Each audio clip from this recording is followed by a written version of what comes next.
Ladies and gentlemen, it's time for our main event!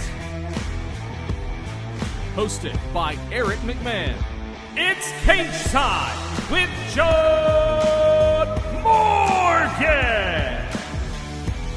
And welcome everybody to another episode of Cageside with Jon Morgan. I am your host, Eric McMahon. You can go ahead and follow me on Twitter at @E_MacLife. Yes, it is another episode, but it's not just any other episode. It is Jon Jones' return fight week, UFC 285 from a sold-out T-Mobile Arena in Las Vegas, Nevada. I will not be there, unfortunately, but let me bring in the man who would not miss it. It's in his hometown, in his home state. Jon Morgan, what's up, pal? I'm good, man. I love to see that energy because I'm feeling it too. I mean, listen, pay-per-view fight weeks for the UFC, they're stacked. You get excited about them, right? I mean, the way they line these things up, it's always multiple big fights on it, a couple title fights, big names. But Jon Jones coming back after years away and doing it at heavyweight. If this was Jon Jones years away, coming back to challenge for the light heavyweight title, maybe you go, I mean, I'm excited, but he's going up to heavyweight to challenge for the heavyweight belt. I mean, I am pumped up, Eric. This is going to be a phenomenal fight week. I can't wait for the media day. I can't wait for the press conference. I can't wait to see him on the scales. Everything about this week is going to be unbelievable. And I almost feel bad because I say it's Jon Jones fight week, but he's fighting a stud. And now let's not jump the shark because we will get into it. I just have to say that Ciryl Gane, he really is, to me, a tougher stylistic opponent than Francis Ngannou would have been. And you're not hearing anything in promotion-wise in the people talking about Ciryl Gane. Everything is just about Jon Jones returning after, but it's probably returning after a 3-year layoff, and he's the greatest of all time.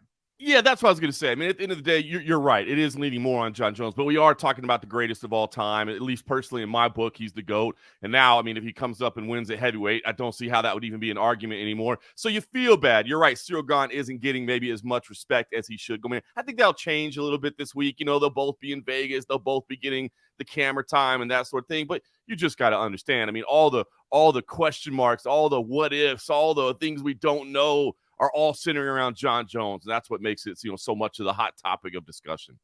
One thing, I don't even know if you ever saw this, but I sent it to you on Instagram. It was a direct message I sent to you on Instagram. And it was Ciryl Gane doing a Nate Diaz impersonation. Have you seen this? I have seen that. I didn't see the message. My DMs are a bit busy sometimes, so I apologize I missed that. But I have seen that. He's a character. He's got a little, he goes up to get a laugh. He knocked this out of the park. Even had like the sticking out the chin with the lips curling over thing. He was amazing. It was unreal.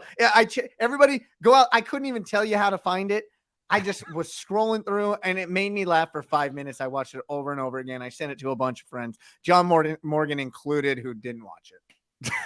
Well, personally, fortunately, I had seen it before, so I apologize. I missed the DM. I'll hit you back ASAP. Hey man, hit me back with a follow too, dude. You're my co-host. Follow me. I'll follow you on Instagram. Oh, that's terrible. Hey, yeah, I got Twitter's mainly what I use for work. Instagram not so much, but I need to get over there as well too. So I will make sure and give you a follow on Instagram. My apologies, sir. Yeah, everybody else can too. Eric MCM80. Eric MCM80. That's what it is. You don't even know your own thing. Hey, I'm 43 years old. Like, I can't keep up with this shit, right? I get it. So, anyways, it's fight week, but a lot happened last week. I mean, UFC, Bellator, won championship. But where I want to start, Tommy Fury defeats the guy who ripped our hearts out, but that we had to put a lot of respect on his name, Jake Paul, via split decision in Saudi Arabia. And I will tell you this, I was thoroughly entertained by this fight. Okay. So I will have to come out and admit, while it was an incredibly busy weekend of fights, and I watched everything. I mean, there was so much. There was, as you said, PFL, one championship. There was BKFC. I mean, it was an insanely busy week. Belcher gets his first world title. I love seeing that, man. That's the old school MMA legend, the talent. He's jacked up now at heavyweight. I love seeing that. He had to go through some trouble to get it done, but he got the heavyweight title. I love to see that. So there was a lot of good MMA, but I did not see Paul and Fury, so you're gonna have to fill me in a little bit. I spent my Sundays. I usually try to keep for the family, number one, but we did do a little bit of work. I went to the Stephan Bonnar Memorial that the UFC held, which was really a powerful thing. And then I want to get to that. I want to get details on that because it looked like the UFC knocked it out of the park with how they set it up. They did. But I do want to get there. But so tell me about this entertainment. Tell me how it was entertaining, because I'll be honest with you, this one didn't have me. Now, like I said, I like the fact that they're going on Sundays because it doesn't, put it up against anything else. I think that's smart for them. They've done this Sunday slot a couple times. Me personally, like I said, I usually try to keep it for the family. But this matchup didn't have me captivated the way some of the other matchups did. So why did it end up being so entertaining? Well, first of all, it ended up being so entertaining because I didn't pay for it. That helps. Okay, so here's a hack.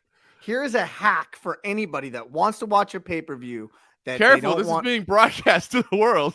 Listen, I ain't doing this. Is like what I'm doing here is not illegal. I'm not pirating anything. I'm not doing anything. Okay. But if you don't want to pay for a pay-per-view, now you run a big risk of the stream being cut off. I will disclaimer on that. Just go onto your Facebook and hit the live button. Then type in, say, Fury Paul versus Paul. Somebody inevitably in this world is going Facebook Live and pointing their phone at the television. Then you find some that are better than most. Like this guy I watched was like on a tripod. It had like 15,000 active viewers on it, and he had it fit the screen. The volume was perfect. I literally watched this like I was ordering pay-per-view. It was awesome. I did it for free through Facebook Live.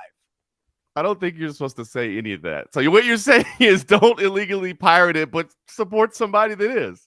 Yeah, I wasn't illegally pirating it. All I was doing, I was following my Facebook rules of engagement, scrolling through Facebook, and I find the live stream, and I watched it. We might have to have legal review this before we put this episode out. Listen, plausible deniability. All I was doing was looking at Facebook. I read the terms. I read the terms and conditions. It never said I couldn't do that. All right. Well, tell me why the fight was entertaining. Because contrary to a lot of people saying that the fight was close, the fight wasn't close. Tommy Fury just outboxed him. He outboxed him from start to finish. The ref really interjected himself way too much. But I got to put a disclaimer. I think he knew he did. And so he gave a makeup point to Jake Paul later in the fight. So in the third round, he took a point from Jake Paul. In the sixth round, he took a point, or in the fifth round, he took a point from Tyson Fury. And they were for those rabbit shots in the back of the head in the clinch. Like nothing big, major. It was just more him trying to get control. But I think when he took that first point, he was like, shit, I probably shouldn't have done that. That could have changed. So then he found his mark in the sixth round to take a point from Tommy Fury. But Tommy Fury, and now Jake Paul, I put a lot of respect to Jake Paul. Like he's iced out some really, really talented athletes. I agree. He went up against a stylistic boxer, and one that we don't know if he has the pedigree, right? Or he has the real chops, but he comes from the lineage. And in Tommy Fury, who is the stepbrother of the linear world champion, Tyson Fury. And he couldn't get past a jab. He could not really get past Tommy Fury's jab. Tommy Fury controlled this fight with a jab, then followed up with a few flurries here and there when he needed to, but was never in danger. Now he did get knocked down in the eighth round, but it was on when they both threw a jab, and it really looked like he just tripped and was off balance, was never hurt. And Jake Paul got a 10-8 in that round. But still, on two of the judges' scorecard, he won by 3 points out of a five round fight, and one of those being a 10-8 in the last round. So if you're really going to look at it, it really wasn't. It was a fun, entertaining fight from the standpoint of two guys that could box pretty well, but they were interested in mixing it up as well. So let me ask you, because I like you, I am not a Jake Paul hater. Like, I actually respect what the guy has done. I mean, it's clear he understands the marketing side of things, and he's got a big audience, and it's clear that he's really committed himself to being successful in this craft. It's not like he's not putting in the work in the gym and just showing up and taking the paycheck, right?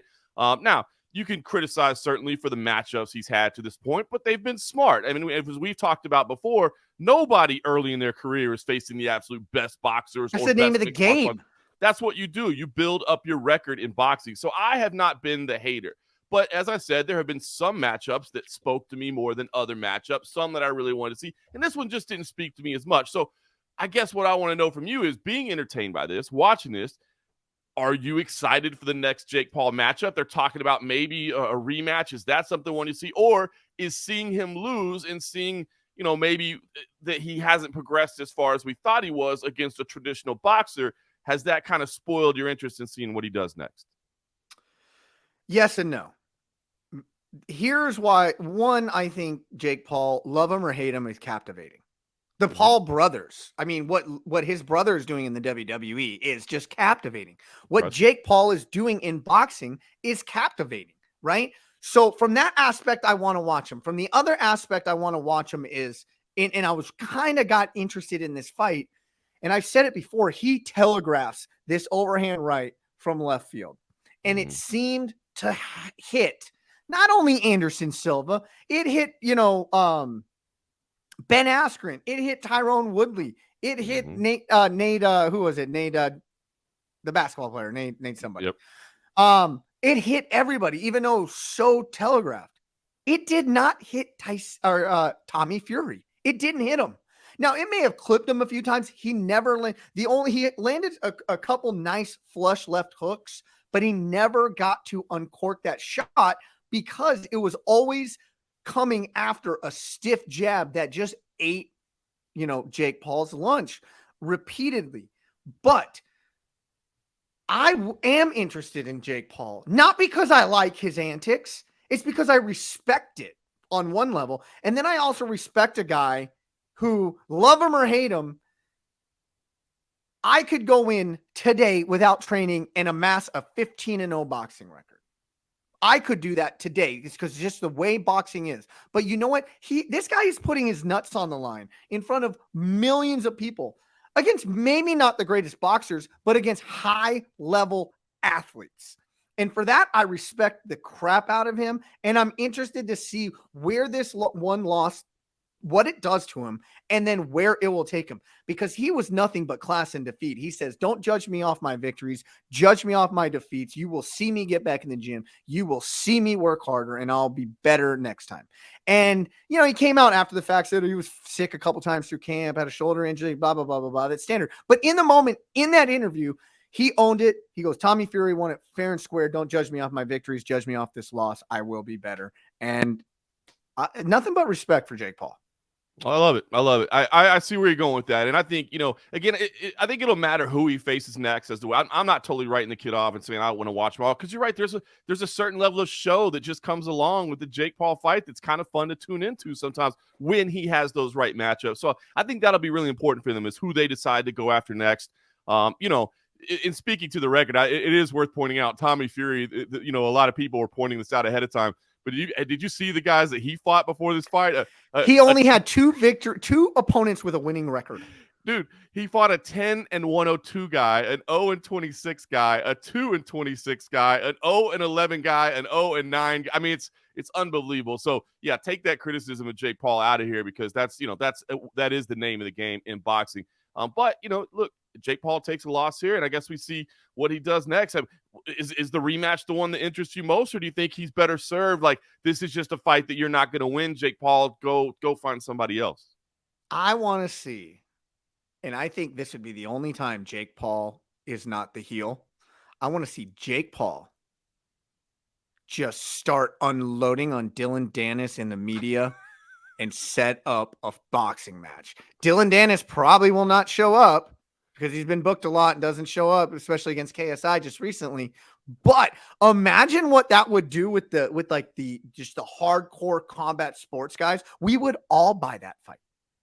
I would. I like it. Like you said, it's risky, right? It's risky because you're going to put money into promotion, and you're going to put money into booking arenas and all these things that are concerning. That, like you said, if Dylan Dennis doesn't show up, it can end up being a financial issue, to say the least. But if it could happen, I think you're absolutely right. And I think it's interesting what you said there, because Jake Paul would get to play, the baby face there. And that one, he Mhm. gets to be the good guy. He gets to have fans on his side. And that might be a good thing for him. Now that you're taking a loss, kind of turn the angle a little bit, take a different approach, and, change the script a little bit. So I like what you're doing there. Like I said, comes with a lot of risk, but I like the idea of making it happen. Yeah, so I'm basically working back until we get to fight week. So earlier that day, you attended Stephan Bonnar's memorial in the Apex Center, which looked phenomenal. I mean, they had his image on the in the octagon with the cages down, so it was just the surface. They had it all decked out. It was great. Just tell me about it. Tell me what it was like being there, because it didn't really. I watched it this morning. Right. And it didn't look like really a sad event. It was just like, you know what? This guy did a lot, and it may have ended, unfortunately, in some bad circumstances that he was in his life.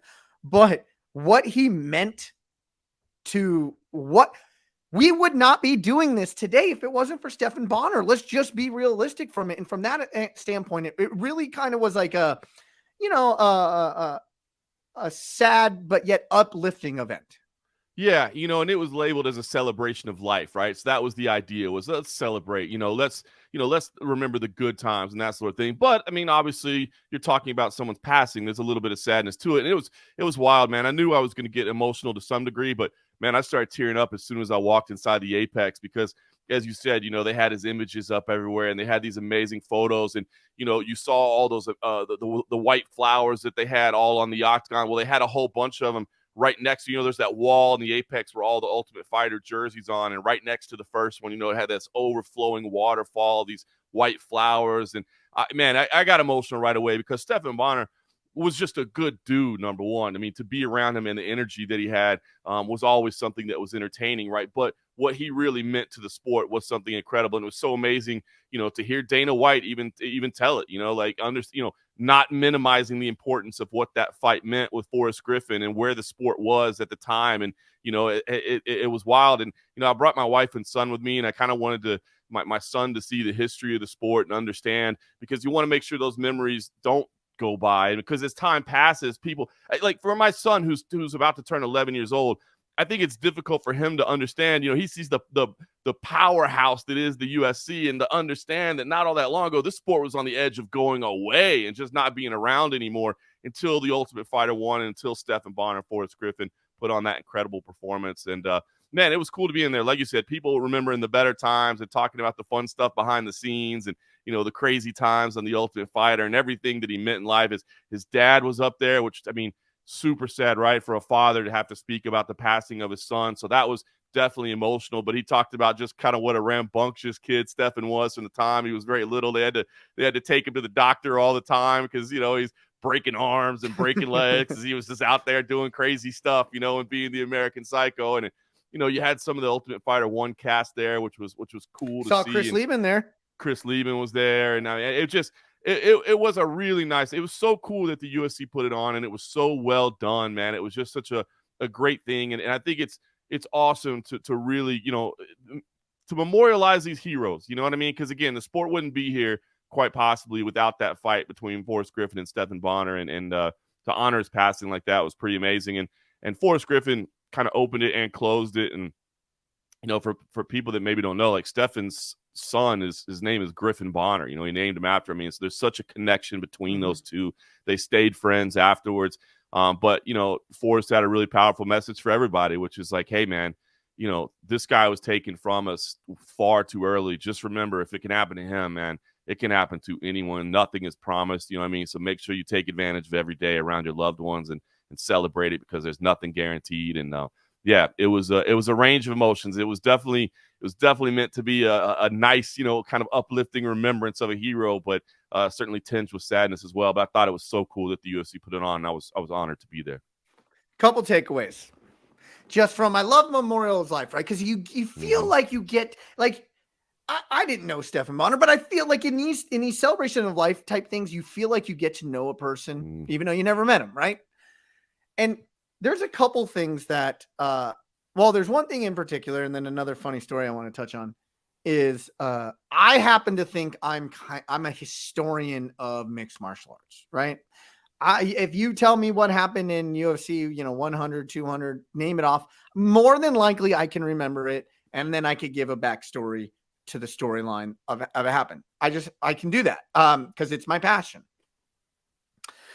But Dana White told a story about when they were in the Ultimate Fighter house, and they were in the middle, like at the time, the Ultimate Fighter house was in the middle of the desert, not like miles from anywhere, just dirt and sand and desert. And Stephan Bonnar told the producers that he was just going to go jump in the shower, and he escaped through the window to go find booze because they had taken the booze out of the house, and he was gone for hours trying to find booze. And thank goodness Dana doesn't throw him out of the house and kick him off the show for it. Well, I'll tell you what, that's great. So I had actually heard that story before, and I thought it was hilarious, right? Because as you said, like he's like running miles to like go get beer, and then I think he had to like hitch a ride back to the house so he could get back, and just left the water running in the shower the whole time while he was gone. So I thought the story was great, and so it was funny to hear that story again, and I'd heard it before, but what I hadn't ever considered when I heard that story the first time around is exactly what you said, where Dana said, they asked him, "Do you want to kick this guy off?" And he's like, "Nah, let's keep him in." What if he had kicked him off and that fight never happens? How does that change the entire history of the sport? Are we still here? Are we even talking about this? Do we have a show? Do we have a sport with multiple organizations? I mean, maybe not. You know what I mean? Because that fight is so credited with it. So the story is hilarious, and I'd heard it before, but to put it in that context where it's like, what if Dana had made the decision like, yeah, man, that guy can't be running off to get booze. Kick him out and send him home. What happens to the rest of the sport, man? It's crazy. Gosh, man, it's like a little turn here, tweak there. Like, who knows? The next story I want to bring up is Forrest Griffin almost led with this story about they were in Japan, and he didn't have an extra pair of underwear. He didn't want to waste his extra pair of underwear, his only remaining clean underwear from the trip. He didn't want to waste it for the trip home, so he runs on a treadmill naked, so he doesn't have to get his only pair of clean underwear sweaty. Amazing. You want to talk about a character? That was a story that I had not heard before, and I was cracking up at that one. He was like, "Come on over." And he comes in, he's running naked on the treadmill because he had just enough clothes, and they had just flown in, and he took a shower, so he wanted to get the dirty clothes from the airplane off so that he could change, but he didn't want to ruin his new clothes because he had just enough for the trip. So he was running on a treadmill naked, man. That was incredible. Incredible. He had another funny treadmill story too, where he said they were in another place and they kind of went out and got a little banged up the night before. But he said, no matter what they did the night before, Stephan was so dedicated, he would always get that workout in the next morning, and he was running on the treadmill. He's like, "I got it up to 8.5." And he was like, he knew that was kilometers, not miles, but he still bragged about it. You know what I mean? So it was just cool, man. Like I said, those funny stories are good. It was nice that you got to get a little laugh along the way too, because you're sad that somebody's passing, but you do want to remember the good times as well. And I think you nailed it though, man. I think the UFC hit that out of the park, man. It was such a cool event. The night before, it was UFC Fight Night 220. For me, a highly anticipated main event between Nikita Krylov and Ryan Spann. Hours before the event was already happening. Yes. And Ryan Spann is informed that Krylov had a food-related illness, was unable to fight. So Ryan Spann loses his main event opportunity. And we just talked on this show last week what a huge opportunity that this fight was for Ryan Spann. And we think where the trajectory of his career is going.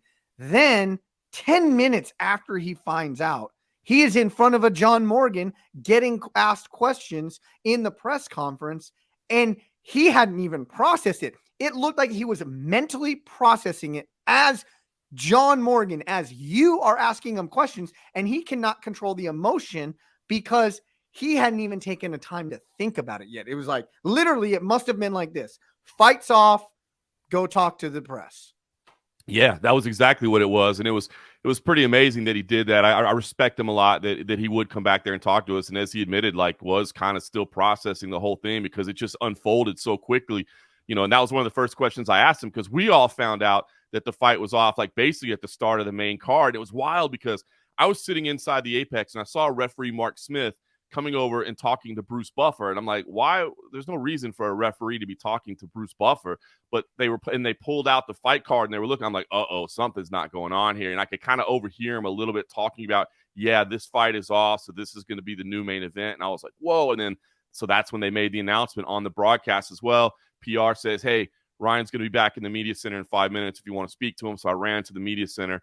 And that was the first thing I asked him. I was like, hey, we just found out about this. Like, when did you find out about this? Like, when did you find this was all going on? And he said, just now. You know what I mean? I just found out all about it too. So props to Ryan Spann for coming out there and being willing to speak to us as he was still processing everything. And the emotions were raw, man. You could see he was so disappointed. And, man, you know, so I asked him, you know, what's the most disappointing part about this? And I thought it was so, and there's so many fighters, and you know, because you're part of this community, his biggest thing was, he was like apologizing to his team. Like, the biggest regret is I don't get to go show the investment that all these people have put into me and all the work that these people have sacrificed for me. I don't get to go show that. And I just think it's always amazing to see the type of attitude that fighters have, where they're almost like apologetic to their team when things don't go the way that they're supposed to. And it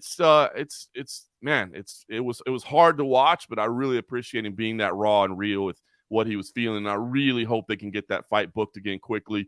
UFC President Dana White said that they're leaning towards booking it again in like 2 weeks if they can. They just got to make sure Nikita's okay as well, just so that they don't have to, you know, put this thing off too long. So we'll see how it all plays out. But it was a wild night for sure. I did like one thing he said. You asked is like, you know what, to piggyback on that question, but earlier in the question, you said, what's the most disappointing part? And logically, you did say like, man, all this camp was for nothing. And he kind of turned it back on you to a degree. And he says, no, it's not a wasted camp because, you know, this is a camp of champ. Like this camp was about winning the championship. This was just a pit stop along the way. So it wasn't wasted. But in the moment, even to be like cognizant, you know, whatever, even to be aware of that, because usually you're just like work gratification, work instant gratification. Like he even said, nope, it was about a bigger thing. I'm just sad that, you know, my Fortis MMA guys who invested in me didn't get the fruits of their labor. Such a great point. Such a great point, because you're right. I think most people just like, man, I put all this work for nothing. You know, he's like, I think you're so right. So salient for him to say like, hey man, a win tonight wasn't the goal. You know, that was just one more step. The win, the title is the goal. And I got better during this camp. I changed things. I improved. I think you're right. That was a phenomenal point. That to see that he could make it that quick as well was unbelievable. So a follow-up question that happened maybe 2 people later. You got 8 questions. People only got 1 after you. That's why you're the first question guy and the 2nd, 3rd, 4th, 5th, and 6th, 7th, and 8th question guy. You know. Hey man, you earned it. But there was a lady a couple questions later and asked a question, you know, what does this do? You know, how do you get paid for this? Essentially. He said, I don't know. I would assume logically he's getting his show money. He made weight, so he gets his show money. If they are booking it again in 2 weeks, do they give him a win bonus then and then rebook him again in a couple weeks and give him a show money and then potentially another win bonus?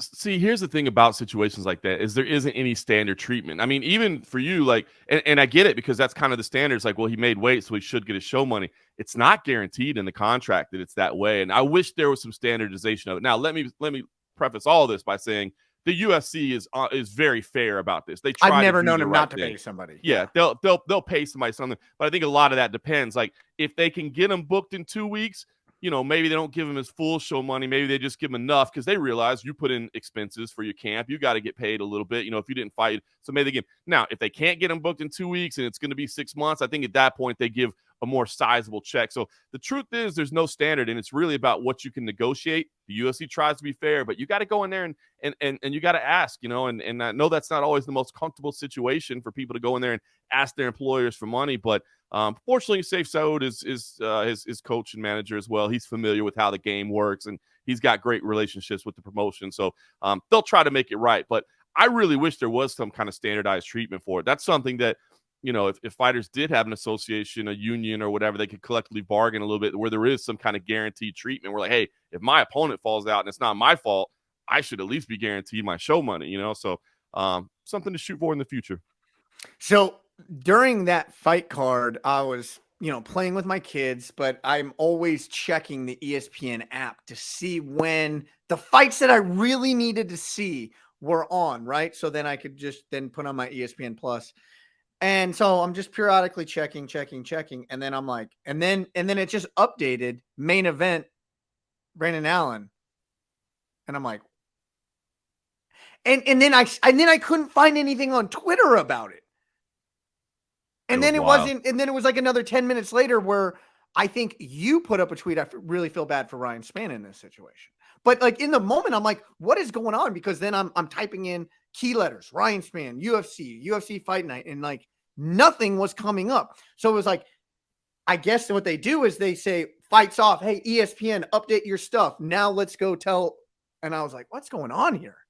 It was wild, man. It just all happened so quickly. And, we ended up talking to UFC President Dana White as well, and just kind of asked him, because obviously Ryan only knew one half of the story, because he doesn't, the promotion is probably not going to tip off him. Hey, by the way, your opponent's struggling pretty bad right now with his health, but it'll probably be all right. They don't do that. But Dana said, look, Nikita wanted to try to fight, but the doctors just said, no, man, you can't. And they just had to make that call right at the start of the main card. I mean, basically right when it was announced. So, yeah, it all happened incredibly quickly.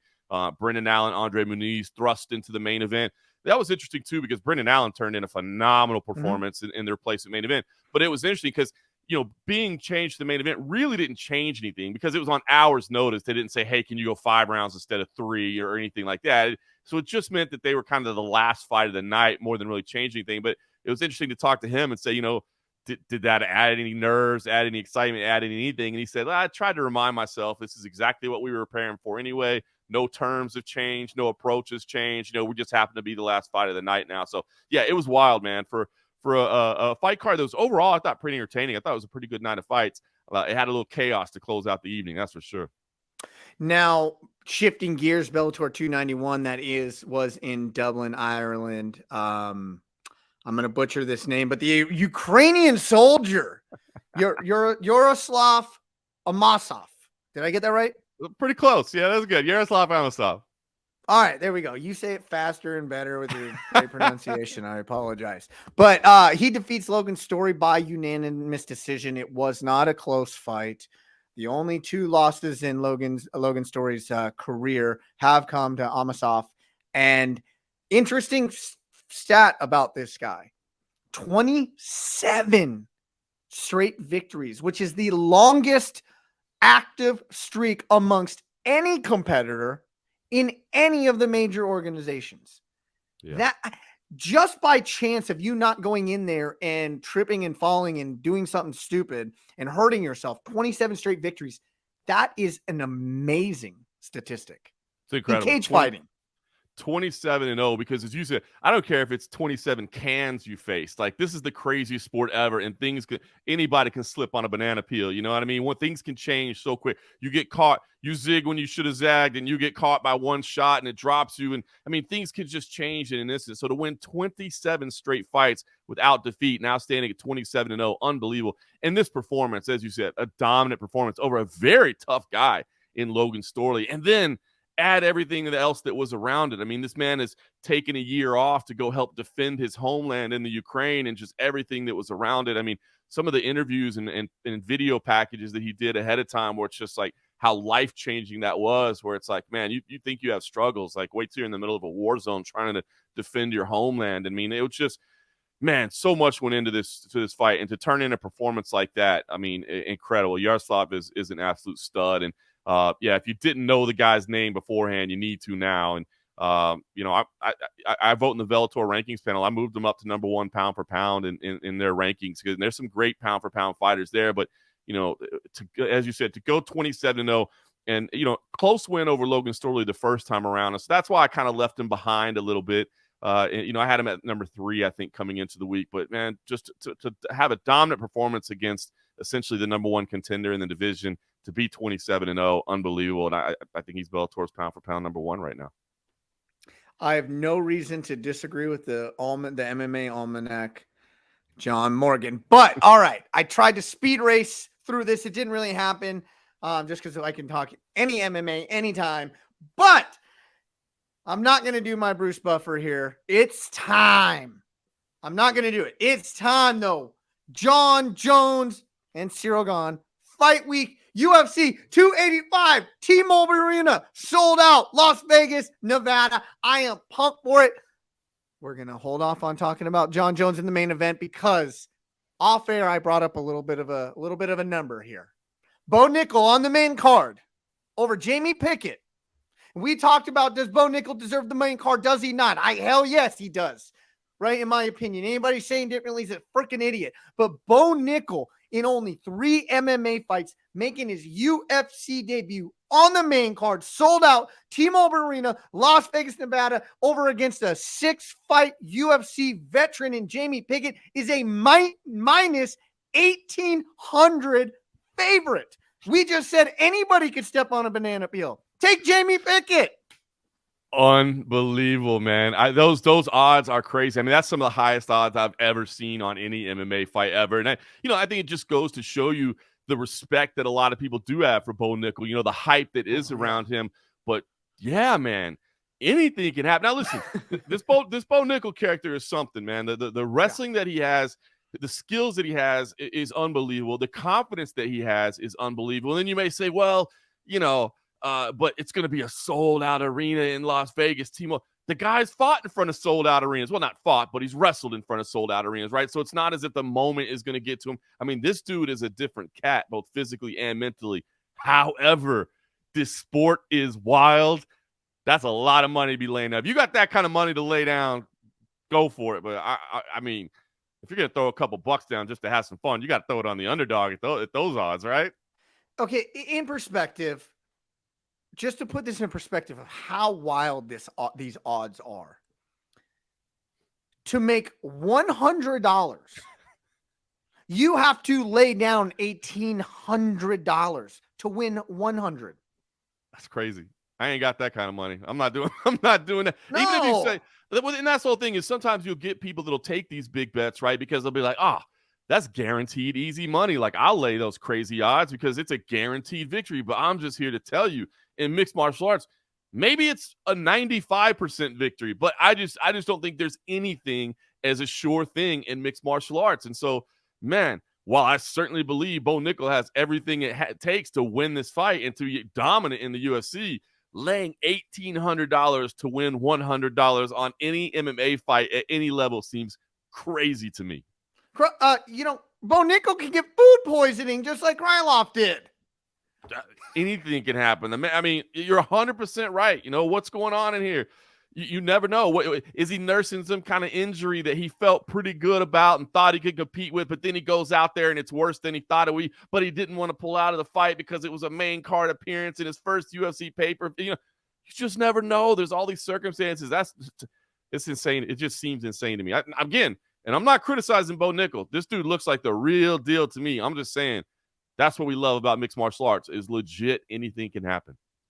And he definitely deserves to be on the main card, especially with the hype behind him. And to me, he's the most hyped UFC prospect I've ever seen. A lot of hype behind, Conor McGregor, but not this level hype. A lot of hype behind a few other guys. Never this level because there was never this level of acclaim behind somebody coming in. And make no mistake about it, Bo Nickel has had a target on his back his entire wrestling career. Yeah, and it's gonna stay that way in his mixed martial arts career as well, right? Because this guy doesn't shy away from the spotlight. He's not, and it's so fun to talk to him because he makes these very confident statements, but it's not cocky, it's not trash talk. It's just like, hey man, I've put in the work for years and years. I know how good I am. I've been here. I know what my skills are capable of, and man, he's going to have a target on his back all the way up to the top as people want to take this guy, because there are a lot of people that there are people that say, wow, why is this guy on the main card? Why is this guy taking my spot? I should be in that position. And there's going to be people that want to take him out, but there's not going to be any easy task, man. This dude is good. I'm excited to watch this pay-per-view spot, man. In jiu-jitsu, I've competed over, the last decade against a number of guys, more than I'd like to count, that were high-level D1 wrestlers that I met. I had to face them in tournaments, won some, lost some, you know what I mean? And nobody on Bo Nickel's level, right? They're just D1. I mean, I think the highest level I against a wrestler I went against was a first-team All-Big East guy. And when he physically like grabbed like hand control on me, I was just like, this is next level type of like strength that these wrestlers have. And he was nowhere on a Bo Nickel level. And I say all that to say this. These guys, these high level guys like this are groomed to have the most immediate impact in a sport like this. Bo Nickel, literally, mark my words, within the next year will be ranked in the top 8 of the division, on the cusp of a title shot. It could happen incredibly quickly. And you're right, man. I just, to me, there is no better base to start from in a mixed martial arts career than high level wrestling, because, you know, you can dictate where the fight is going to take place. If you want it to take place on the ground, you've got the offensive skills to do it. If you want to keep it on the feet, you've got the defensive skills to stay upright. And when you talk about high level wrestling, you're talking about a 3-time national champion here. I mean, not, oh, the guy was pretty good. You know, even, you know, you say 4-time All-American, 3-time All-American. That's pretty special to do that. Mm-hmm. But they say 3 times #1 national champ. I mean, unbelievable. And yeah, we've seen it so far in his MMA career. And then again, you just talk to the people that are around him in the gym, and they're like, dude, this guy is on another level in the room. You don't even understand. So I'm excited for this. I'm excited for this. You know, for Jamie Pickett, props to him. You know, he's going to want to go out there and shock the world, man. I mean, and this could be a huge opportunity for him to do exactly that, but this is not going to be any easy task. That's for sure. When I was looking, like doing a little bit deeper dive into Jamie Pickett's career, and I was pulling up, like I said, he off the Dana White Contender Series. He's had 6 UFC fights. I think he's 2-4, I believe, or 3-3. I'm not sure. So this is not a good fight for him, especially in his career. Does he have a choice here? No. No. At that point, unfortunately, you've got to take the assignment. You know what I mean? And listen, I mean, to be a successful mixed martial artist, even to make it to the UFC, I think you have to have an almost unhealthy level of self-confidence, right? You have to have the utmost belief in yourself. And we hear about it, man. And it's so great to hear fighters talking more about the mental side of the game, because as you know, man, this game is so mental. Yes, there's all the physical aspects of it, but man, you have to have an almost unhealthy level of self-belief. And I'm sure Jamie Pickett is going in there thinking, I can stuff this guy. He's just a wrestler. As long as I defend well, I'm going to do okay. But yeah, I don't think he really had much of a choice in here. I think unfortunately, he's at that point in his career where you don't want to be turning down fights, because the matchmakers are very much not in favor of when guys turn down fights, because it makes their job incredibly more difficult than it already is. I want to touch on the co-main event really quick. And disclaimer, we've kind of said this before, like UFC really stacks pay-per-views.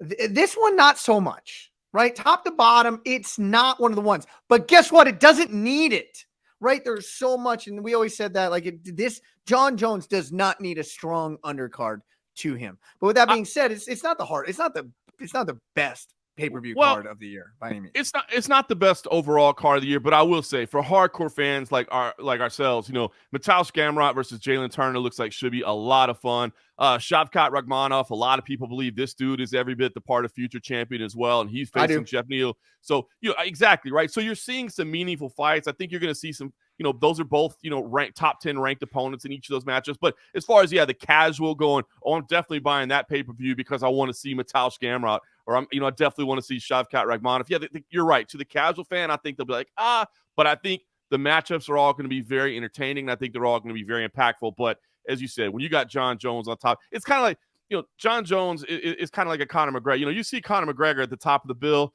maybe we don't worry so much about what's on the undercard. You know what I mean? Because we know this thing's going to sell out. And I think that's what we saw here. I think they're good hardcore matchups. I think the casual might not see it. But I think on Saturday night, if you put your money down, you're going to be entertained.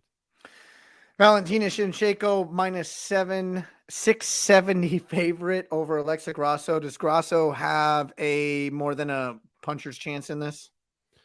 No, and I like Alexa Grasso a lot, man. She's a very fun fighter to watch. She's got really crisp boxing, which is always a pleasure to see, man. She'll go out there and she'll scrap. She's not afraid to do that. But this is just a tough matchup. And look, I think a lot of people after Valentina Shevchenko's last performance, they saw how well Taila Santos did, and they said, oh, maybe that dominant Shevchenko is starting to slip a little bit. I don't think that's the case. She was dealing with some pretty serious injuries coming in. And I don't want to take away from Tyler Santos. That was a great performance, but Shevchenko was dealing with some injuries. She's talked about it a little bit since, but we heard about it ahead of time as well from people that kind of saw it. So it was legitimate. And she still found a way to gut out a win. The other thing, though, is that I think to beat Shevchenko, I think you need one of two things, and that is either you got to have that one-shot knockout power or you've got to be able to out-grapple her. And she's pretty good at grappling, too, but on the feet, to say that I'm going to outpoint her, I'm going to out-technique her on the feet, that's a tough assignment because, man, you talk about that Muay Thai history and just a lifetime of striking that she's had, man. She is so buttoned up and polished on the feet. She's fast. She's creative. And unfortunately, I think that's where Alexa is best at. Alexa is best in the stand-up department, but she doesn't have that one-hitter quitter power. Remember, she was a strawweight for years and years, kind of moving up a weight class just because the cut got too difficult to her. So I think this has the ability to be entertaining because they both are entertaining stylistic fighters, but I don't love Grass's chances here. Nor do I. Yeah. Moving on to the main event, the reason everybody is going to be showing up Saturday night and or pressing the buy button on their ESPN Plus devices. Jon Jones, 3-year layoff, going for the undisputed heavyweight championship of the world against the aforementioned Ciryl Gane, who is the tougher matchup. I think we both agree that. To break it down a little bit, Jon Jones, a minus 166 favorite. Ciryl Gane coming in at the dog at plus 130. So these odds are essentially saying what we thought earlier too. Ciryl Gane is a formidable opponent for Jon Jones. Yeah, and I tell you what, it's interesting because the odds have flipped from when they opened, right? When it opened, Ciryl Gane was a slight favorite, which I thought, wow. I mean, because to me, I love Jon Jones here in this matchup. So I think the odds have kind of flipped to where I think they more greatly stand in accuracy of how I feel about this matchup. But you touched on something there in the fact that Ciryl Gane is the tougher matchup than Francis Ngannou for Jon Jones. And I wholeheartedly believe in that. And that's no disrespect to Francis Ngannou. Now, that's what's a little bit maybe sad about this matchup is, I mean, it's heavily anticipated, but as you mentioned off the top, it's mainly focusing on Jon Jones. If Francis was still there, I think there'd be more, kind of two-way action in the attention department because Ngannou's just that big, scary, heavyweight knockout artist. But that's kind of the only thing I think Jon Jones would have to worry about is just don't get clipped by the big power. Now in Ciryl Gane, you've got somebody that's a little bit faster, a little bit craftier, can match you in that athleticism department. And I think this is a very, very challenging matchup for Jon Jones. Yep. And I had a lot of fun a few weeks back when we kind of really went down piece by piece and broke down the Makhachev versus Volkanovski fight. So I want to do it again because I think the nuances are going to make the difference in this fight. So let's start with striking. Oh, preference. To me, there's always 3 parts that I break down looking for a fight. Number 1 is striking. Number 2 is grappling. Those are the 2 everybody breaks down. But the third that most people leave off is the transitions and the scrambles. We're going to throw that in there. Plus, we're going to add one more, but we'll wait to get to that. Striking, go. Okay, Jon Jones has always had a reach advantage in every fight that he's ever had. He's going to have one here. It's going to be a 3.5 reach advantage on paper. That's a lot less than he normally has when he's competing against light heavyweights. This is somebody in Ciryl Gane that is tall, that is quick, that moves well on the feet. We don't know what kind of Jon Jones power is going to translate up to the heavyweight division. Now, we know that he's taken years to pack on muscle and really doing it the right way, but are the fast twitch fibers working the same way with that added muscle on you? I don't know. So I think the striking is very, very even here, to be honest with you. I think that Jon Jones, again, he's creative with that, right? The thing about Jon Jones is he's pumping out that front kick to your leg. He's kicking the knees. He's keeping the jab at range. He's going to spin on you. He's going to throw some elbows. But he's facing somebody that's incredibly quick here in Ciryl Gane here. As for a heavyweight, especially, Gane moves so well. And I feel like Gane has more of that natural power because he is that natural heavyweight that we've seen at that division. So I like the creativity from Jon Jones. I like the varied attacks from Jon Jones. But I think Ciryl Gane has the more natural power from what we know at this point. That's what the question mark's about. So I would say, to me, very, very close on paper in the striking department. But I probably lean towards Ciryl Gane a little bit. I agree, but maybe for a little bit different of a reason. I think in the history of Jon Jones' career, this is going to be the first time people don't put him as the better striker. Well, I think the masses will put him at the better striker because they don't really know the difference. They just see Jon Jones and what he's always done in his career. I put him as being the slight underdog if we're going just striking alone. Mhm. Right? I give the striking breakdown to Ciryl Gane, and this is why. And Jon will have to come with a different approach if he wants to be effective in his striking. Every fight we've ever seen Jon Jones in, he does not move a lot. He Right. doesn't cut a lot of angles. He is creative with his striking. He spins, he throws elbows, he'll just reach out and grab somebody's hand and hold it, throw an elbow, a la he did that. He almost knocked out Rashad Evans that way, which was he can't just march forward against Ciryl Gane. Ciryl Gane is a lot more fluid than Jon Jones is. Ciryl Gane cuts angles, pivots, is going to throw from a lot different angles, and maybe even be a little more diverse in his attacks. But from the simple standpoint of Jon Jones, his whole career, as I've seen it, is a straightforward fighter. Even though it's unorthodox, it is still straightforward to a degree. And I don't think he can employ that against Ciryl Gane. No, I think that's a great point because if you think about Jon Jones, in the way he competes, he's able to do that because, man, he just seems to read things in real time so much better. I mean, his fight IQ is so high and his comfortability in there, right? So he doesn't, he's not moving around a whole lot because it's like he sees everything that happens in front of him. So he's comfortable kind of attacking in that linear fashion. But, I think if you want to boil it down to, it's like, hey, what if this matchup was booked under the Glory kickboxing banner? Who would you favor? And it's like, well, I'm taking Ciryl Gane in a pure kickboxing fight all day. Next one. So check one, Ciryl Gane, striking, even if it's by minute details, I think that's going to be significant in this fight. I think where Jon Jones has the biggest advantage, but I'm going to ask you, grappling, go.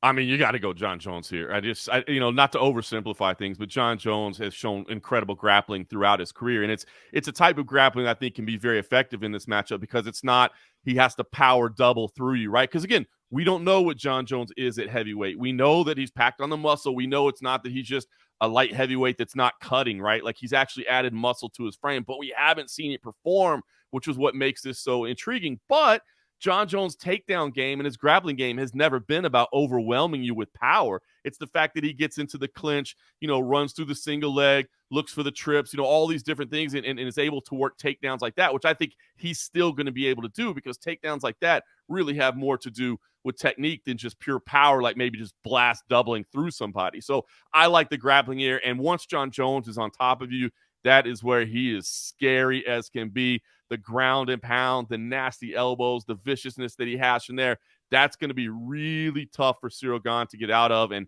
I mean, Francis Ngannou took you down.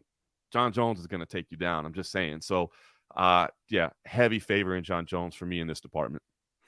That's exactly what I was going to say. Francis Ngannou took Ciryl Gane down multiple times, albeit later in the fight, right. Heavily fatigued, both people. But you touched on it. Jon Jones does not double leg people. He trip takedown a Greco-Roman Olympian in Daniel Cormier.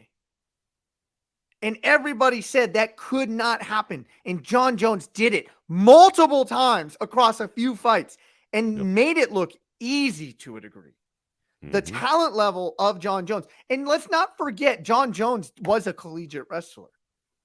Yep. So with that being said, if we're looking at any clear-cut avenue for victory here, it is in that. And if I was, Mike, he's not even at Jackson Winklejohn. He's over at the MMA lab now with Henry Cejudo. If Henry Cejudo has to be coaching Jon Jones up right now saying, you are going to close that freaking distance right away, put him in the clinch, put him up against the cage, use now those long limbs, get that trip takedown, make it an easy night. Couldn't have said it any better. That's the exact way I would expect him to try to dictate this fight. And I think if he's able to do that, it's going to be trouble for Ciryl Gane. So we both agree if it goes down to the ground, it's not going to He's not going to get up at least that round. He might not get finished right away, but that's the clearest cut to victory.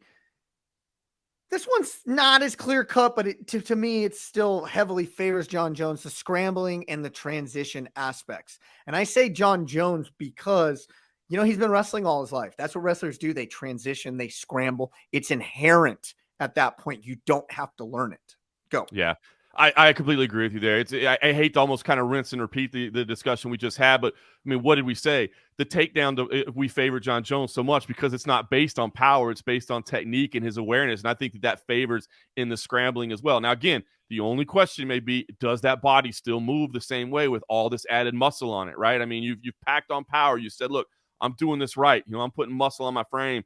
Do you still have that same dexterity? Do you still have that same level of quickness? Because a lot of scrambling is technique, but a lot of it is just natural agility and speed, right? To get out of bad positions when you're aware, like, oh my gosh, I got to move. I got to turn. I can't expose my back. I got to whatever. So we don't know if Jon can move. So again, that's one of the question marks around it. But bottom line is, I just think the superior grappler in this matchup is Jon Jones. So I got to favor him in those transitions as well. Striking Ciryl Gane, grappling Jon Jones by a heavy margin, then scrambling is Jon Jones by a heavy margin as well. Which begs the question, which is the last question. You've already said it multiple times, but now let's just talk about this directly. Will the larger frame hamper Jon Jones? Because we always knew he cut down, but his body was used to cutting down and then fighting at that in-between zone. As people know, you cut down weight, you rehydrate, you get food back in there. You're not quite up to your normal walking around weight, but now you're in that weight where my body feels good right here. This is the weight I've been holding through the last month of my camp, right? So this is the prime weight that I've got. Jon Jones hasn't experienced live rounds. There's a difference between training live rounds and fighting live rounds in front of all those people in a sold out main event for a world title. So does that large frame hamper him? Because we've never really seen Jon Jones get overly tired. Maybe Gustafsson won, but this is the question above everything for me. 100%. That's what makes this so intriguing, right? And you're right. You talk about like the Gustafsson performance. You talk about maybe Reyes and Santos and, how close those were down through the end. But then you also hear, that Jon's like out partying and not really training seriously. And, those things are kind of, which is crazy. He said, DC, I beat you on Coke. I remember the great Brian Stan telling me one time, that when Jon Jones would come in like still drunk from the night before and just completely outwork him in the gym, that he was just like, what am I even doing? And it's like, if this dude is showing up still from the party last night and killing me in here, what am I even doing? So but he's not doing those things anymore. But that's what I think this all comes down to is, again, is the speed and the agility that he had as a light heavyweight, is it still there at heavyweight? If this thing goes into round 4 and round 5, does the cardio still support it with all this extra muscle on there? So that's why there's so many variables about this, and that's what makes it so intriguing. I like Jon Jones in this matchup. I think, to be honest with you, a lot of people are kind of forgetting who Jon Jones is. You know what I mean? And they're just going, come on, man. You're forgetting how great this man was, and I think still is, but that's going to be the question mark. Is he still that Jon Bones Jones at heavyweight? Is he still that Jon Bones Jones after 3 years on the sidelines? Ciryl Gane has what it takes to make this a fight. He has what it takes to challenge this, and I am intrigued by this fight, but I favor Jon Jones in it, and I absolutely cannot wait to watch this thing play out. I think Jon Jones really is going to I think he can end this fight early. I think it can be a second or third round stoppage if he implores that game plan and does not get caught coming in. As we say, he is tremendously great at closing distance. He did it with DC even to take him down, and he didn't need to close any distance. So he is tremendously good at dictating the range that he wants at all times. If he can come in, close that distance, get that trip takedown, get that single leg, run the pipe with it, get him down, then these bows are going to start dropping. And I don't know if Ciryl Gane has the wherewithal or has that, that acumen in his bag of tricks to handle that. And I think I think there's one X factor here, and I'm a huge fan of this guy, Henry Cejudo. Is Henry Cejudo going to be in Jon Jones's corner? I know he's been working with him a lot in this camp, and the mind of Henry Cejudo is unmatched in this game, except maybe a Dominic Cruz. But Henry Cejudo is a game changer. Wei Li Ling, he started coaching her up for her run back to the title. Yeah. Hey, listen, I mean, you're taking a guy with the fight IQ that Jon Jones has already. I mean, the guy has seen it all, man. He's been there with, multiple former world champions. And I just, as high as I am on Ciryl Gane as a fighter, I look at his track record, right? I want you to listen to these UFC wins and tell me which one of them has the best wrestling among them. Tai Tuivasa, Derek Lewis, Alexander Volkov, Jairzinho Rosenstrike, Junior Dos Santos, Tanner Boser, Dontel Mays, and Rafael Pessoa. I mean, who among them has grappling even close to the level of Jon Jones? And I just don't see one. Prediction. I know we're not. You're not in the prediction game. You're a media journalist, and you're going to ask these guys questions. You rub shoulders. I don't want to put you in that position. Ask me my prediction. Let's hear your prediction, sir. That doesn't have to go talk to these people this week. That is absolutely correct. So that's why I forgot. I didn't want to put you in that position. I say I have Jon Jones 3rd round TKO, possibly 2nd. Wow. So you see a domination. Well, and listen, it's as you said, I mean, because that's the thing about Jon Jones, right? Once he gets on top of you, like, he's not just like there to hold position. You know what I mean? He's there to viciously rain down strikes upon you. So I see it as a very realistic possibility. And I just see it like if Jon Jones does get him down to the ground, do you think Ciryl Gane's going to be able to dig for that underhook, get on his hip, bump out, get back up, wall walk? That is a freaking tall ask. I've never seen anybody do. I didn't see Daniel Cormier do it that way. Nope. I agree. I think that to me, that is the biggest thing. The key that you're going to watch is, I mean, first of all, the electricity is those two dudes are in there and it's time for round 1 and it starts because again, it's all the X factor around Jon Jones. All the question marks are around him in terms of how does his body hold up? How does he look? Does he look like a natural heavyweight? Does he done this the right way? Beefy though, too. Like, he's not looking like he may come in just as big. I think he will, and I think that's going to be interesting to see. But that's going to be that key, right? I mean, how quickly can he get past that kickboxing range? Because he is comfortable. Like I said, he'll kick at the knee a little bit. He'll paw that jab out there a little bit. He's not a complete fish out of water on his feet. But the biggest advantage, it's not that he can't win this fight on the feet. It's just that he has such an easier path to victory if he can get it to the ground. But you still got to walk past the power of that natural heavyweight, which Ciryl Gane is. So the entries into the clinch could be. I mean, that's where the electricity for me is going to be. Is Ciryl Gane popping out a jab and keeping him away? Is the movement making him difficult for Jones to get to? That's where it's going to be. Because to me, once this gets in the clinch, it's Jon Jones' world all day. But I can't wait, man. Can't wait. Talking about. I've been excited since it was announced. And honestly, you may call me crazy, but I think that's where like a Henry Cejudo is going to pay huge dividends for a Jon Jones. Absolutely. Yep. That's going to be the strategy right there. Just can you get into those entry points and get to and work to your strengths? And Jon Jones knows, like, some fighters may cave to the pressure of, like, maybe there's some boos if it goes round 3, round 4, and you're getting to the clinch every time. Who knows? But Jon don't care. Jon don't care at all. Boom, he's going to keep doing exactly what it takes for him to win this fight. Tremendously excited. UFC 285, Las Vegas, Nevada. John Morgan will be there. Eric McMahon will not.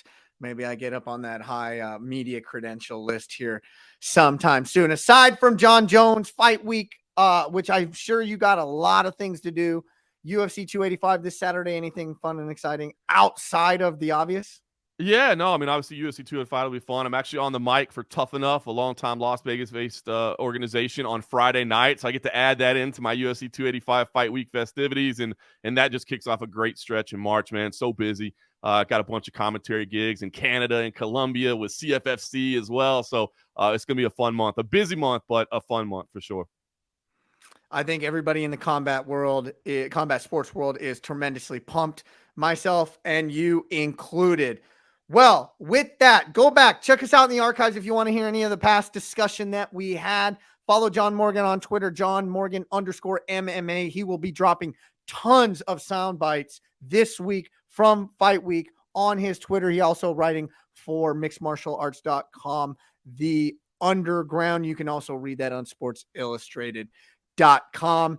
I don't put in any great content, so I don't know, follow me just out of pure pity. But other than that, that's all I got going on. But anyways, pumped up. John Morgan's going to be there. I'm not. I'll be ordering it ESPN Plus for John Morgan. I'm Eric McMahon. Enjoy the fights. And don't watch him on Facebook.